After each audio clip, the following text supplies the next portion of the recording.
Hello hi ನಮಸ್ಕಾರ, welcome to food media. ನಾನು ಶರತ್ ಕುಮಾರ್. ಸ್ನೇಹಿತರೆ, ತೆಂಗಿನ ಎಣ್ಣೆಯನ್ನು ನಿಮ್ಮಲ್ಲಿ ಬಹಳಷ್ಟು ಜನ ಉಪಯೋಗ ಮಾಡ್ತಾ ಇದ್ದೀರಿ. ಈ ತೆಂಗಿನ ಎಣ್ಣೆಯನ್ನು ಕೆಲವರು ಅಡುಗೆಯಲ್ಲಿ ಉಪಯೋಗ ಮಾಡಿದ್ರೆ, ಇನ್ನು ತಲೆ ಕೂದಲಿಗೆ, ಚರ್ಮಕ್ಕೆ, ಹಾಗೆಯೇ ಕೆಲವರು ಸ್ವಲ್ಪ ಕುಡಿಯುವಂಥವ್ರು ಸಹ ಇರ್ತಾರೆ. ಇದರಿಂದ ನಮ್ಮ ದೇಹಕ್ಕೆ ಏನಾದರೂ ಉಪಯೋಗಗಳಿದೆಯಾ? ಈ ತೆಂಗಿನೆಣ್ಣೆ ನಮ್ಮ ದೇಹಕ್ಕೆ ಒಳ್ಳೆಯದಾ? ನಿಮ್ಮಲ್ಲಿ ಎಷ್ಟೋ ಜನಕ್ಕೆ ತೆಂಗಿನೆಣ್ಣೆ ಬಗ್ಗೆ ಗೊತ್ತಿಲ್ಲ. ಯಾರೋ ಹೇಳಿದ್ರು ಅಂತ ಹೇಳಿ ತೆಂಗಿನೆಣ್ಣೆ ನೀವು ಉಪಯೋಗ ಮಾಡ್ತಾ ಇದ್ದೀರಿ.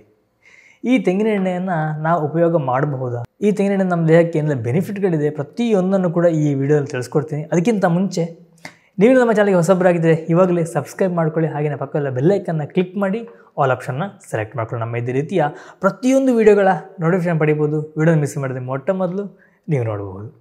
ಸ್ನೇಹಿತರೆ, ಈ ತೆಂಗಿನ ಎಣ್ಣೆಯಿಂದ ನಾವು ಬಹಳ ವರ್ಷಗಳಿಂದನೂ ಉಪಯೋಗ ಮಾಡ್ತಾ ಬರ್ತಾ ಇದ್ವಿ. ನಾವು, ನಮ್ಮ ತಂದೆ ತಾಯಿ, ಅವರ ತಂದೆ ತಾಯಿ, ಹೀಗೆ ಬಹಳಷ್ಟು ಕಾಲಗಳಿಂದ ಈ ತೆಂಗಿನ ಎಣ್ಣೆಯನ್ನು ನಾವು ಅಡುಗೆಯಲ್ಲಿ ಉಪಯೋಗ ಮಾಡ್ತಾ ಇದ್ವಿ. ಪ್ರತಿನಿತ್ಯ ತಲೆ ಕೂದಲಿಗೆ ಹಚ್ತಾ ಇದ್ದೀವಿ. ಇನ್ನು ಎಣ್ಣೆಯನ್ನು ಮೈಗೆ ಹಚ್ಚಿ ಸ್ನಾನ ಮಾಡುವಂಥದ್ದಿದೆ. ಬೇರೆ ಬೇರೆ ರೀತಿಯಲ್ಲಿ ನಾವು ತೆಂಗಿನ ಎಣ್ಣೆಯನ್ನು ಉಪಯೋಗ ಮಾಡ್ತೀವಿ. ಈ ತೆಂಗಿನ ಎಣ್ಣೆಯನ್ನು ಹೆಚ್ಚಾಗಿ ನಮ್ಮ ಕೇರಳ ಹಾಗೆಯೇ ಈ ಮಂಗಳೂರು, ಉಡುಪಿ ಕಡೆ ಉಪಯೋಗ ಮಾಡ್ತೀವಿ, ಇಲ್ಲಿ ಅಡುಗೆಯಲ್ಲಿ. ಇದು ಬಿಟ್ಟು ಹೊರಗಡೆ ಸ್ವಲ್ಪ ತೆಂಗಿನೆಣ್ಣೆ ಉಪಯೋಗ ಅಡುಗೆಯಲ್ಲಿ ಕಡಿಮೆ ಅಂತ ನಾನು ಅಂದ್ಕೊಳ್ತೀನಿ. ನಿಮ್ಮ ಕಡೆ ನೀವು ಅಡುಗೆಗೆ ತೆಂಗಿನೆಣ್ಣೆ ಯೂಸ್ ಮಾಡ್ತೀರಾ ಇಲ್ಲ ಅನ್ನೋದನ್ನ ನನಗೆ ತಿಳಿಸಿ. ಹಾಗೆ ನಿಮ್ಮ ಊರನ್ನು ಹಾಕೋದನ್ನ ಮರಿಬೇಡಿ. ನಾವು ನಮ್ಮ ಮಂಗಳೂರು ಕಡೆಯಲ್ಲಿ ಹೆಚ್ಚಾಗಿ ತೆಂಗಿನ ಎಣ್ಣೆಯನ್ನು ಪ್ರತಿಯೊಂದು ಅಡುಗೆಯಲ್ಲಿ ಉಪಯೋಗ ಮಾಡ್ತೀವಿ. ಅಂದರೆ ನಾವು ಅಡುಗೆ ಎಣ್ಣೆಯ ಬದಲಾಗಿ ಈ ತೆಂಗಿನ ಎಣ್ಣೆಯನ್ನು ಉಪಯೋಗ ಮಾಡ್ತೀವಿ. ಸ್ವಲ್ಪ ರುಚಿ ಜಾಸ್ತಿ ಇರುತ್ತೆ, ಆದರೆ ಕರಿದಂಥ ತಿಂಡಿಗಳು ಬಹಳ ಬೇಗ ಕೆಟ್ಟು ಹೋಗುತ್ತೆ, ಆದರೆ ರುಚಿ ತುಂಬ ಚೆನ್ನಾಗಿರುತ್ತೆ. ಸ್ನೇಹಿತರೆ, ನಾನಿವತ್ತು ನಿಮಗೆ ಈ ತೆಂಗಿನ ಎಣ್ಣೆಯನ್ನು ನಮ್ಮ ಕೂದಲಿಗೆ ಹಾಕೋದ್ರಿಂದ ಏನೆಲ್ಲ ಉಪಯೋಗಗಳಿದೆ ಅಂತೇಳಿ ತಿಳಿಸ್ಕೊಡ್ತೀನಿ. ತೆಂಗಿನ ಎಣ್ಣೆಯನ್ನು ನಮ್ಮ ಕೂದಲಿನ ಆರೋಗ್ಯದ ಬಹು ಮುಖ್ಯವಾದ ಸೌಂದರ್ಯವರ್ಧಕ ಉತ್ಪನ್ನ ಅಂತ ಹೇಳಿದ್ರೆ ತಪ್ಪಾಗಲ್ಲ. ಯಾಕಂತಂದರೆ ಈ ತೆಂಗಿನ ಎಣ್ಣೆಯನ್ನು ನಾವು ಕೂದಲಿಗೆ ಉಪಯೋಗ ಮಾಡೋದ್ರಿಂದ ಕೂದಲಿನ ಆರೋಗ್ಯವನ್ನು ಸುಧಾರಿಸುತ್ತೆ, ಕೂದಲಿನ ನಷ್ಟವನ್ನು ಅಂದರೆ ಕೂದಲು ಉದುರುವಂತಹ ಸಮಸ್ಯೆಯನ್ನು ನೀಗಿಸುತ್ತೆ. ಇದೇ ರೀತಿ ಬಹಳಷ್ಟು ಪ್ರಯೋಜನಗಳನ್ನು ಈ ತೆಂಗಿನ ಎಣ್ಣೆ ಹೊಂದಿದೆ. ಈ ತೆಂಗಿನ ಎಣ್ಣೆ ನಾವು ಕೂದಲಿಗೆ ಉಪಯೋಗ ಮಾಡೋದ್ರಿಂದ ನಮ್ಮ ಕೂದಲಿನ ಆರೋಗ್ಯಕ್ಕೆ ಯಾವ ರೀತಿ ಲಾಭಗಳಿವೆ, ಇದು ನಮ್ಮ ಕೂದಲಿನ ಪ್ರೋಟೀನ್ ಎಲ್ಲ ಕಾಪಾಡುತ್ತೆ ಹೇಗೆ, ಇದನ್ನೆಲ್ಲ ತಿಳಿಯೋ ಮುಂಚೆ ನಮ್ಮ ಕೂದಲಿನ ಪದರವನ್ನು ನಾವು ತಿಳಿಬೇಕಾಗತ್ತೆ. ಸಾಮಾನ್ಯವಾಗಿ ನಮ್ಮ ಕೂದಲು 3 ರೀತಿಯ ಪದರಗಳಿಂದ ಮಾಡಲ್ಪಟ್ಟಿದೆ. ಅದರಲ್ಲಿ ಒಂದು ಮೆಡುಲ್ಲಾ. ಇದು ಕೂದಲಿನ ಬುಡದ ಮೃದುವಾದ ಕೇಂದ್ರ ಭಾಗವಾಗಿದೆ. ದಪ್ಪ ಕೂದಲು ಹೆಚ್ಚಿನ ಪ್ರಮಾಣದ ಮೆಡುಲ್ಲವನ್ನು ಹೊಂದಿರುತ್ತದೆ, ಆದರೆ ತೆಳುವಾದ ಕೂದಲು ಬಹುತೇಕ ಯಾವುದನ್ನು ಹೊಂದಿರುವುದಿಲ್ಲ. ಎರಡನೇದು ಕಾರ್ಟೆಕ್ಸ್. ಇದು ನಿಮ್ಮ ಕೂದಲಿನ ದಪ್ಪನೆಯ ಪದರವಾಗಿದೆ. ಇದು ಬಹಳಷ್ಟು ನಾರಿನ ಪ್ರೋಟೀನ್ಗಳನ್ನು ಮತ್ತು ನಮ್ಮ ಕೂದಲಿಗೆ ಬಣ್ಣವನ್ನು ನೀಡುವ ವರ್ಣದ್ರವ್ಯವನ್ನು ಹೊಂದಿರುತ್ತೆ. ಮೂರನೇದು ಹೊರಪೊರೆ. ಹೊರಪೊರೆಯು ನಮ್ಮ ಕೂದಲಿನ ಗಟ್ಟಿಯಾದ ರಕ್ಷಣಾತ್ಮಕ ಹೊರಪದರವಾಗಿದೆ. ಕೂದಲನ್ನು ತೊಳೆಯುವುದು, ಸ್ಟೈಲಿಂಗ್ ಮಾಡುವುದು ಅಥವಾ ಬಣ್ಣ ಹಾಕೋದ್ರಿಂದ ಹೊರಪೊರೆ ಹಾನಿಗೊಳಗಾಗಬಹುದು. ಇದರಿಂದಾಗಿ ಕೂದಲಿನ ಬುಡದ ಮಧ್ಯಭಾಗಗಳನ್ನು ರಕ್ಷಿಸಲು ಅಸಾಧ್ಯವಾಗುತ್ತೆ. ಇದು ನಮ್ಮ ಕೂದಲಿನ ಕಾರ್ಟೆಕ್ಸನ್ನು ರೂಪಿಸುವ ಕೆಲವು ನಾರಿನ ಪ್ರೋಟೀನ್ಗಳನ್ನು ಕಳೆದುಕೊಳ್ಳುವಂತೆ ಮಾಡುತ್ತೆ. ಇದರಿಂದ ನಮ್ಮ ಕೂದಲು ತೆಳ್ಳಗಾಗುತ್ತೆ, ದುರ್ಬಲವಾಗುತ್ತೆ ಮತ್ತು ಮುರಿಯುವಂತಹ ಸಾಧ್ಯತೆಗಳಿರುತ್ತೆ.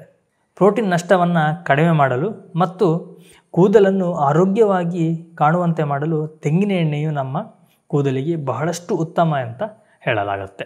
ನಾವು ತಲೆಗೆ ಸ್ನಾನ ಮಾಡುವ ಮೊದಲು ಅಥವಾ ನಂತರ ಎಣ್ಣೆ ಹಚ್ಚೋದ್ರಿಂದ ಕೂದಲು ಹಾನಿಯಾಗದಂತೆ ತಡಿಲಿಕ್ಕೆ ಸಾಧ್ಯವಾಗುತ್ತೆ. ಕೂದಲು ಒದ್ದೆಯಾದಾಗ ಹಾನಿಗೊಳಗಾಗುವ ಸಾಧ್ಯತೆ ಹೆಚ್ಚು. ಇದು ನೀರನ್ನು ಹೀರಿಕೊಂಡಾಗ ಸಂಭವಿಸುವ ಸೂಕ್ಷ್ಮ ರಚನಾತ್ಮಕ ಬದಲಾವಣೆಗಳಿಂದಾಗಿ ಕೂದಲು ಹಾನಿಯಾಗುತ್ತೆ. ನಮ್ಮ ಕೂದಲನ್ನು ಒದ್ದೆ ಮಾಡಿದಾಗ ಕಾರ್ಟೆಕ್ಸ್ ನೀರನ್ನು ಹೀರಿಕೊಂಡು ಊದಿಕೊಳ್ಳುತ್ತೆ. ಇದರಿಂದಾಗಿ ಹೊರಪೊರೆಯಲ್ಲಿ ಹಾನಿ ಉಂಟಾಗುತ್ತೆ. ಪ್ರತಿನಿತ್ಯ ನಾವು ಕೂದಲಿನ ಮೇಲೆ ಎಕ್ಸ್ಪೆರಿಮೆಂಟ್ಗಳನ್ನ ಮಾಡ್ತಾ ಹೋಗ್ತೀವಿ. ಫಾರ್ ಎಕ್ಸಾಂಪಲ್ ಹೇಳಬೇಕು ಅಂತಂದರೆ ಕೇಶವಿನ್ಯಾಸ ಅಥವಾ ನಾವು ಹೇರ್ ಸ್ಟೈಟ್ ಅಂತೀವಿ, ಅಥವಾ ಕೂದಲಿನ ಬಗ್ಗೆ ಬೇರೆ ಬೇರೆ ರೀತಿಯ ಡಿಸೈನ್ಗಳನ್ನ ಮಾಡಲಿ ಹೋಗ್ತೀವಿ, ಅದನ್ನು ಚೆಂದಗೊಳಿಸಿ ಹೋಗ್ತೀವಿ. ಇನ್ನು ಹವಾಮಾನ ಮಾಲಿನ್ಯಗಳಿಂದಲೂ ಸಹ ಹಾನಿಗೊಳಗಾಗಬಹುದು. ಇದು ಉದ್ದ ಕೂದಲು ಬೆಳೆಯುವುದನ್ನು ತಡೆಯುತ್ತೆ. ತೆಂಗಿನ ಎಣ್ಣೆಯನ್ನು ಹಚ್ಚೋದ್ರಿಂದ ನಮ್ಮ ಕೂದಲನ್ನು ತೇವಗೊಳಿಸುವುದು ಮತ್ತು ಕೂದಲು ಒಡೆಯುವುದನ್ನು ಕಡಿಮೆ ಮಾಡಬಹುದು. ತುಂಬ ಡ್ರೈ ಇರುವಂಥ ಕೂದಲಿಗೆ ನಾವು ತೆಂಗಿನ ಎಣ್ಣೆಯನ್ನು ಹಚ್ಚೋದ್ರಿಂದ ನಮ್ಮ ಕೂದಲು ತೇವಗೊಳ್ಳುತ್ತೆ. ತೆಂಗಿನ ಎಣ್ಣೆಯನ್ನು ಹಚ್ಚೋದ್ರಿಂದ ಕೂದಲು ಒದ್ದೆಯಾದಾಗ ಪ್ರೋಟೀನ್ ನಷ್ಟವಾಗುವಂಥದ್ದು ಅಥವಾ ಹಾನಿಗೊಳಗಾಗೋದನ್ನು ನಾವು ರಕ್ಷಿಸಬಹುದು. ಗಾಳಿ, ಸೂರ್ಯನ ಕಿರಣ ಮತ್ತು ಹೊಗೆಯಂತಹ ಪರಿಸರ ಮಾಲಿನ್ಯದಿಂದಲೂ ಸಹ ನಮ್ಮ ಕೂದಲನ್ನು ಈ ತೆಂಗಿನ ಎಣ್ಣೆ ರಕ್ಷಣೆ ಮಾಡುತ್ತೆ. ನಮ್ಮಲ್ಲಿ ಗಂಡಾಗಿರಲಿ ಅಥವಾ ಹೆಣ್ಣಾಗಿರಲಿ ಬಹಳಷ್ಟು ಜನ ಉದ್ದ ಕೂದಲು ಬೇಕು, ನಯವಾದಂಥ ಕೂದಲು ಬೇಕು, ಹೊಳೆಯುವಂಥ ಕೂದಲು ಬೇಕು ಅಂತ ಹೇಳಿ ಬಯಸ್ತಾರೆ. ಅಂಥವರು ಪ್ರತಿನಿತ್ಯ ತೆಂಗಿನ ಎಣ್ಣೆಯನ್ನು ಕೂದಲಿಗೆ ಹಚ್ಚೋದ್ರಿಂದ ತುಂಬ ನಯವಾಗಿ ಸೊಂಪಾಗಿ ಬೆಳೀಲಿಕ್ಕೆ ಸಹಾಯ ಮಾಡುತ್ತೆ. ನೆತ್ತಿಯ ಮೇಲೆ ಬ್ಯಾಕ್ಟೀರಿಯಾಗಳ ಅತಿಯಾದ ಬೆಳವಣಿಗೆಯಿಂದ ತಲೆಹೊಟ್ಟು ಉಂಟಾಗುತ್ತೆ. ತೆಂಗಿನ ಎಣ್ಣೆಯನ್ನು ತಲೆ ಕೂದಲಿಗೆ ಹಚ್ಚೋದ್ರಿಂದ ಇದರಲ್ಲಿರುವಂತಹ ಆ್ಯಂಟಿ ಮೈಕ್ರೋಬಿಯಲ್ ಗುಣ ತಲೆಹೊಟ್ಟು ಚಿಕಿತ್ಸೆಗೆ ಉಪಯುಕ್ತವಾಗಬಹುದು. ತೆಂಗಿನ ಎಣ್ಣೆಯನ್ನು ತಲೆ ಕೂದಲಿಗೆ ಹಚ್ಚೋದ್ರಿಂದ ಸೂರ್ಯನ UV ಕಿರಣಗಳಿಂದ ನಮ್ಮ ಕೂದಲನ್ನು ರಕ್ಷಣೆ ಮಾಡುತ್ತೆ. ನಾವು ನಮ್ಮ ಕೂದಲನ್ನು ಆರೈಕೆ ಮಾಡ್ತೀವಿ ಅಂತ ತಿಳಿದು ಅತಿಯಾದಂಥ ಆರೈಕೆ ಮಾಡ್ತೀವಿ. ಇದು ಕೂದಲಿನ ಬುಡಕ್ಕೆ ಹಾನಿಯುಂಟು ಮಾಡುತ್ತೆ. ಕೆಲವು ಸಂದರ್ಭಗಳಲ್ಲಿ ಕೂದಲು ಉದುರುವಿಕೆಗೆ ಇದೇ ಒಂದು ಕಾರಣವಾಗಬಹುದು. ತೆಂಗಿನ ಎಣ್ಣೆಯ ಜೊತೆ ಗಿಡಮೂಲಿಕೆಗಳನ್ನು ನಾವು ಸೇರಿಸೋದ್ರಿಂದ ನಮ್ಮ ಕೂದಲನ್ನು ಉತ್ತಮ ಸ್ಥಿತಿಯಲ್ಲಿಡಲಿಕ್ಕೆ ಮತ್ತು ಕೂದಲು ಉದುರುವುದನ್ನು ತಡೆಯಲಿಕ್ಕೆ ಸಹಾಯ ಮಾಡುತ್ತೆ. ಇನ್ನು ನಾವು ತೆಂಗಿನೆಣ್ಣೆಯ ಜೊತೆಗೆ ಈರುಳ್ಳಿ ರಸವನ್ನು ಸೇರಿಸಿ ತಲೆಗೆ ಹಚ್ಚೋದ್ರಿಂದ ಈ ಈರುಳ್ಳಿ ರಸದಲ್ಲಿರುವಂತಹ ಗಂಧಕದ ಶಕ್ತಿ ನಮ್ಮ ಕೂದಲಿನ ಆರೈಕೆಯನ್ನು ಮಾಡುತ್ತೆ. ಇದು ಕಲಜನ್ ಉತ್ಪಾದನೆಯನ್ನು ಹೆಚ್ಚಿಸುತ್ತೆ, ಕೂದಲು ಕಿರುಚೀಲಗಳನ್ನು ಉತ್ತೇಜಿಸುತ್ತೆ ಮತ್ತು ನೆತ್ತಿಯಲ್ಲಿ ರಕ್ತ ಪರಿಚಲನೆಯನ್ನು ಹೆಚ್ಚಿಸುತ್ತೆ. ಇದರ ಬ್ಯಾಕ್ಟೀರಿಯಾ ವಿರೋಧಿ ಗುಣಲಕ್ಷಣಗಳು ಸೋಂಕುಗಳನ್ನು ದೂರವಿಡಲಿಕ್ಕೆ ಸಹಾಯ ಮಾಡುತ್ತೆ. ಕೂದಲು ಮತ್ತೆ ಬೆಳೀಲಿಕ್ಕೆ ಆರೋಗ್ಯಕರವಾದ ನೆತ್ತಿಯನ್ನು ಹೊಂದಲಿಕ್ಕೆ ಸಹಾಯ ಮಾಡುತ್ತೆ. ಉತ್ತಮ ಫಲಿತಾಂಶಕ್ಕಾಗಿ ವಾರಕ್ಕೆ 2ರಿಂದ 3 ಬಾರಿ ಉಪಯೋಗ ಮಾಡೋದು ಬಹಳ ಉತ್ತಮ. ಇನ್ನು ತೆಂಗಿನ ಎಣ್ಣೆ ಹಚ್ಚೋದ್ರಿಂದ ಕೂದಲಿಗೆ ಆಗುವಂಥ ಹಾನಿಯನ್ನು ಕಡಿಮೆ ಮಾಡಿ ಕೂದಲು ಬಲಗೊಳ್ಳಲಿಕ್ಕೆ ಸಹಾಯ ಮಾಡುತ್ತೆ. ಈ ತೆಂಗಿನ ಎಣ್ಣೆಯನ್ನು ಅಲೋವೆರಾ ಜೊತೆ ಸೇರಿಸಿ ನೀವು ಉಪಯೋಗ ಮಾಡೋದ್ರಿಂದ ಅಲೋವೆರಾ ಕೂದಲಿಗೆ ಹೊಳಪು ಮತ್ತು ಮೃದುತ್ವವನ್ನು ನೀಡುತ್ತೆ. ಇದು ಆರೋಗ್ಯಕರವಾಗಿ ಕಾಣುವಂತೆ ಸಹ ಮಾಡುತ್ತೆ. ಈ ತೆಂಗಿನ ಎಣ್ಣೆಯಿಂದ ಕೂದಲಿಗೆ ಆಗುವಂತಹ ಲಾಭಗಳು ಇಷ್ಟ ಆದರೆ ಈ ತೆಂಗಿನ ಎಣ್ಣೆ ನಮ್ಮ ದೇಹಕ್ಕೆ ಇನ್ನೂ ಅನೇಕ ರೀತಿಯ ಉಪಯೋಗಗಳನ್ನು ಲಾಭಗಳನ್ನು ನೀಡುತ್ತೆ. ನಾವು ಇದರ ಬಗ್ಗೆ ಮುಂದಿನ ವಿಡಿಯೋದಲ್ಲಿ ನೋಡೋಣ. ಸ್ನೇಹಿತರೆ, ನಿಮ್ಮಲ್ಲಿ ತುಂಬ ಜನಕ್ಕೆ ಒಂದು ಸಂಶಯ ಬರಬಹುದು. ನಾನು ಬಹಳಷ್ಟು ವರ್ಷಗಳಿಂದ ನಾವು ತೆಂಗಿನ ಎಣ್ಣೆ ಯೂಸ್ ಮಾಡ್ತಾ ಇದ್ದೀವಿ, ಆದರೆ ಇವ್ರು ಹೇಳಿರುವಂತಹ ಕೆಲವೊಂದು ಲಾಭಗಳು ನನಗೆ ಆಗಲಿಲ್ಲ ಅಂತ ಹೇಳಿ. ಇದಕ್ಕೆ ನಾನಾ ರೀತಿಯ ಕಾರಣಗಳಿವೆ.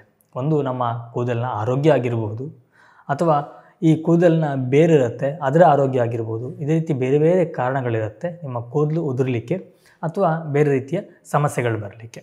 ಈ ತೆಂಗಿನೆಣ್ಣೆ ಜೊತೆ ನೀವು ಗಿಡಮೂಲಿಕೆಗಳನ್ನು ಉಪಯೋಗ ಮಾಡೋದ್ರಿಂದ ಖಂಡಿತವಾಗಲೂ ನಿಮ್ಮ ಕೂದಲಿನ ರಕ್ಷಣೆ ಆಗುತ್ತೆ, ಹಾಗೆಯೇ ನಿಮ್ಮ ಕೂದಲಿನ ಆರೋಗ್ಯ ಸಹ ಹೆಚ್ಚುತ್ತೆ. ನಿಮ್ಮಲ್ಲಿ ತುಂಬ ಜನ ಗೊತ್ತಿರ್ಬೋದು, ನಾವು ಮನೆಯಲ್ಲಿ ಈ ಕರಿ ಲೀವ್ಸ್ ಆಯಿಲು ಹಾಗೆಯೇ ಕಲಂಜಿ ಸೀಡ್ ಆಯಿಲೆಲ್ಲ ಮಾಡ್ತಾ ಇದ್ದೀವಿ. ಇದನ್ನು ತುಂಬ ಜನ ಯೂಸ್ ಮಾಡ್ತಾಯಿದ್ದಾರೆ. ನಿಮ್ಮಲ್ಲಿ ಕೂಡ ನಿಮಗೆ ಒಳ್ಳೆ ಬೆನಿಫಿಟ್ ಸಹ ಸಿಕ್ಕಿರುತ್ತೆ. ಇದೇ ರೀತಿ ಬೇರೆ ಬೇರೆ ರೀತಿಯ ಗಿಡಮೂಲಿಕೆಗಳನ್ನು ನೀವು ಹಾಕಿ ಉಪಯೋಗ ಮಾಡೋದ್ರಿಂದ ಖಂಡಿತವಾಗಲೂ ಈ ತೆಂಗಿನ ಎಣ್ಣೆಯ ಸತ್ವದ ಜೊತೆಗೆ ಬೇರೆ ಗಿಡಮೂಲಿಕೆಗಳ ಸತ್ವ ಸೇರಿ ನಿಮ್ಮ ಕೂದಲಿನ ಆರೋಗ್ಯವನ್ನು ಹೆಚ್ಚಿಸುತ್ತೆ. ಕೂದಲು ಉದುರುವಂಥ ಸಮಸ್ಯೆಗಳು ಸಹ ಕಡಿಮೆ ಆಗುತ್ತೆ. ಇನ್ನು ಕೆಲವರಿಗೆ ಜೆನೆಟಿಕ್ ಪ್ರಾಬ್ಲಮ್ ಇರುತ್ತೆ, ಅಂದರೆ ಅವರ ತಂದೆ ತಾಯಿಗೆ ಕೂದಲು ಉದುರುವಂಥ ಸಮಸ್ಯೆ ಇರುತ್ತೆ ಅಥವಾ ಬೋಲ್ಡ್ ತಲೆ ಆಗುವಂಥ ಸಮಸ್ಯೆ ಇರುತ್ತೆ. ಅಂಥವರು ಜೆನೆಟಿಕ್ ಆಗಿ ತನ್ನ ಮಕ್ಕಳಿಗೂ ಬಂದಿರುತ್ತೆ. ಕೆಲವರಿಗೆ ಆ ಸಮಸ್ಯೆಗಳು ಕಡಿಮೆ ಆಗುವಂಥದ್ದು ಬಹಳ ಬಹಳ ವಿರಳ. ಇರೋ ವಿಷಯನ ಇದ್ದ ಹಾಗೆ ಹೇಳಬೇಕಾಗತ್ತೆ. ನನಗೇನು ಅನುಭವ ಆಗಿದೆ, ಕೆಲವೊಂದು ಜನ ನಮ್ಮ ಈ ಕಲಂಜಿ ಎಣ್ಣೆ ಅಥವಾ ಕರಿ ಲೀವ್ಸ್ ಆಯಿಲ್ನ ತಗೊಳ್ತಾರೆ, ಯೂಸ್ ಮಾಡ್ತಾರೆ, ಆಮೇಲೆ ನನಗೆ ಕೂದಲು ಉದುರುವಂಥದ್ದು ಕಡಿಮೆ ಆಗಲಿಲ್ಲ ಅಂತ ಹೇಳೋದು ಒಂದು, ಅಥವಾ ಹೋಗಿರೋ ಕೂದಲು ಬರಲಿಲ್ಲ ಅಂತ ಹೇಳಿ. ಇದಕ್ಕೆ ಕಾರಣ ನಾನು ಹೇಳಿದಾಗೆ ಬೇರೆ ಬೇರೆ ರೀತಿಯಾಗಿರುತ್ತೆ. ಒಂದು, ಜೆನೆಟಿಕ್ ಪ್ರಾಬ್ಲಮ್ಮು ಆಗಿರುತ್ತೆ. ಇಲ್ಲ ಅಂತಂದರೆ ನೀವು ಇದರ ಹಿಂದೆ ಉಪಯೋಗ ಮಾಡಿರುವಂಥ ಹೇರ್ ಡೈ ಆಗಲಿ ಅಥವಾ ಯೂಸ್ ಮಾಡಿರುವಂತಹ ಕೆಲವೊಂದು ಎಣ್ಣೆಗಳಾಗಲಿ ಅಥವಾ ಶಾಂಪ್ ಆಗಲಿ ಸೋಪ್ ಆಗಲಿ ಇದೇ ರೀತಿ ಬೇರೆ ಬೇರೆ ಕೆಮಿಕಲ್ ಉತ್ಪನ್ನಗಳಿಂದ ನಿಮ್ಮ ಕೂದಲಿನ ಬೇರು ಅಥವಾ ನಿಮ್ಮ ಕೂದಲಿನ ಆರೋಗ್ಯದ ಮೇಲೆ ಬಹಳ ಕೆಟ್ಟ ಪರಿಣಾಮ ಬೀರಿರುತ್ತೆ.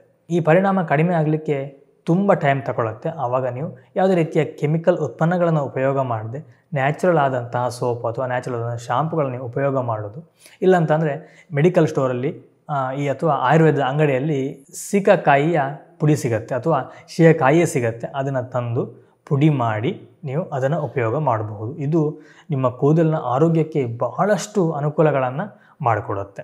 ಇನ್ನು ಕೆಲವರಿಗೆ ಸೋಪ್ ಹಾಕಿ ಸ್ನಾನ ಮಾಡಿದಾಗಲೇ ಅಥವಾ ನೊರೆ ಬಂದಾಗಲೇ ಅವರಿಗೊಂದು ಸ್ನಾನ ಮಾಡಿದ್ದು ಅಂತ ಹೇಳಿ ಒಂದು ಫೀಲ್ ಬರುತ್ತೆ. ಆ ರೀತಿಯವರು ಸಹ ಇರ್ತಾರೆ. ಅಂಥವರು ನ್ಯಾಚುರಲ್ ಸೋಪ್ಗಳನ್ನ ಉಪಯೋಗ ಮಾಡಿ, ಯಾವುದೇ ಕೆಮಿಕಲ್ ಇಲ್ಲದಿರುವಂತಹ ಸೋಪ್ಗಳಿರುತ್ತೆ, ಅದನ್ನು ಸಹ ನೀವು ಉಪಯೋಗ ಮಾಡಬಹುದು. ನಿಮಗೂ ಒಂದು ವೇಳೆ ಕೆಮಿಕಲ್ ಫ್ರೀ ಆಗಿರುವಂತಹ ಸೋಪ್ ಬೇಕು ಅಥವಾ ಕೆಮಿಕಲ್ ಫ್ರೀ ಆಗಿರುವಂಥ ಎಣ್ಣೆಗಳು ಬೇಕು ಅಂತಂದರೆ ನೀವು ನಮ್ಮ ವಾಟ್ಸಪ್ಗೆ ಮೆಸೇಜ್ಗಳನ್ನ ಹಾಕ್ಬೋದು. ನಾನು ವಾಟ್ಸಪ್ ನಂಬರ್ನ ಡಿಸ್ಕ್ರಿಪ್ಷನಲ್ಲಿ ಕೊಟ್ಟಿರ್ತೀನಿ. ನೀವು ಅಲ್ಲಿ ಆ ಲಿಂಕಿಗೆ ಹೋಗಿ ನೀವು ನನಗೆ ವಾಟ್ಸಪ್ ಮೆಸೇಜ್ಗಳನ್ನ ಮಾಡ್ಬೋದು. ದಯವಿಟ್ಟು ಫೋನೆಲ್ಲ ಮಾಡಲಿಕ್ಕೆ ಹೋಗಬೇಡಿ, ಯಾಕಂತಂದರೆ ನಾನು ಫೋನ್ ಪಿಕ್ ಮಾಡೋದು ಬಹಳ ಅಪರೂಪವಾಗಿರುತ್ತೆ. ಹಾಗಾಗಿ ನೀವು ವಾಟ್ಸಪ್ ಮಾಡಿ. ವಾಟ್ಸಪ್ಪಲ್ಲಿ ಖಂಡಿತವಾಗ್ಲೂ ನಾನು ನಿಮಗೆ ಬೇಕಾದಂತಹ ಮಾಹಿತಿನ ಕೊಡ್ತೀನಿ. ಹಾಗೆಯೇ ನಮ್ಮ ವೆಬ್ಸೈಟ್ ಇದೆ, ಆ ವೆಬ್ಸೈಟ್ ನಿಮ್ಗೆ ಲಿಂಕ್ಸನ್ನು ಕೊಡ್ತೀನಿ. ನೀವು ಅಲ್ಲಿ ಸಹ ನಮ್ಮ ಉತ್ಪನ್ನಗಳನ್ನು ನೋಡ್ಬೋದು, ಆರ್ಡರ್ಗಳನ್ನ ಹಾಕ್ಬೋದು. ಎನಿವೆ ಸ್ನೇಹಿತರೆ, ಇದಿಷ್ಟು ಈ ತೆಂಗಿನ ಎಣ್ಣೆಯಿಂದ ನಮ್ಮ ಕೂದಲಿಗೆ ಆಗುವಂತಹ ಅನುಕೂಲಗಳಾಗಿತ್ತು. ಈ ಒಂದು ಮಾಹಿತಿ ನಿಮಗೆ ಇಷ್ಟ ಆಗಿದೆ ಅಂತ ಅಂದ್ಕೊಳ್ತೀನಿ. ಇಷ್ಟ ಆಗಿದ್ರೆ ಒಂದು ಲೈಕ್ ಕೊಡಿ. ಹಾಗೆಯೇ ವಿಡಿಯೋನ ಆದಷ್ಟು ನಿಮ್ಮ ಸ್ನೇಹಿತರು ಮತ್ತು ಫ್ಯಾಮಿಲಿ ಜೊತೆ ಶೇರ್ ಮಾಡಿ. ನಿಮ್ಮ ಒಂದು ಶೇರು ಎಲ್ಲೋ ಒಂದು 10 ಜನಕ್ಕೆ ಉಪಯೋಗ ಆಗ್ಬೋದು. ಹಾಗೆಯೇ ಗೊತ್ತಿಲ್ಲದಿರುವಂಥ ವಿಷಯವನ್ನು ಇನ್ನೊಬ್ಬರಿಗೆ ತಿಳಿಸ್ಕೊಟ್ಟಂತಹ ಒಂದು ತೃಪ್ತಿ ಸಹ ನಿಮಗೆ ಸಿಗಬಹುದು. ನಾನು ನಿಮಗೆ ಮುಂದಿನ ಒಂದು ವಿಡಿಯೋ ಸಿಗ್ತೀನಿ, ಒಂದೊಳ್ಳೆ ರೆಸಿಪಿ ಅಥವಾ ಒಂದೊಳ್ಳೆ ಗಿಡಮೂಲಿಕೆ ಅಥವಾ ಒಂದೊಳ್ಳೆ ಇನ್ಫಾರ್ಮೇಷನ್ ಜೊತೆ. Thank you. Bye bye. ನಮಸ್ಕಾರ.